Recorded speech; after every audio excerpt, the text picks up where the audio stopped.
Okay lang ako. Okay lang ako. Madalas kong sagot sa tanong kung kamusta na ba ako. Tanong na sa totoo lang ay pinakaayaw at iniiwasan ko.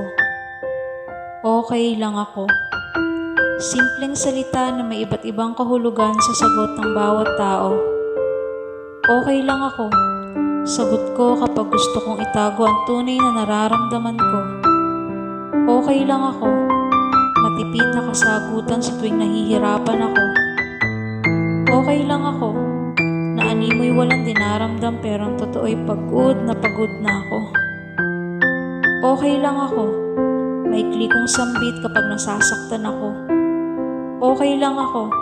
Kahit ang totoo, gabi-gabi ay yakap-yakap ko ang aking unan habang umiiyak ako.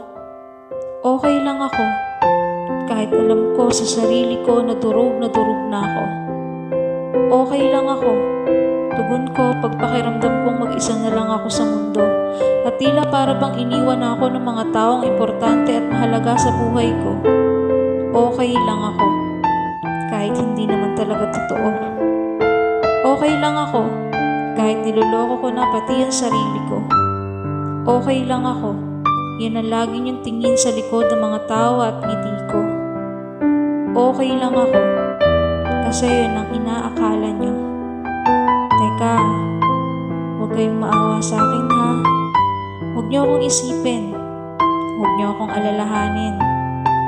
Balang araw, ang salitang okay lang ako ay magiging positibo din ang kahulugan sa tanong na kamusta na ba ako. Huwag kayong mag-alala. Okay lang ako.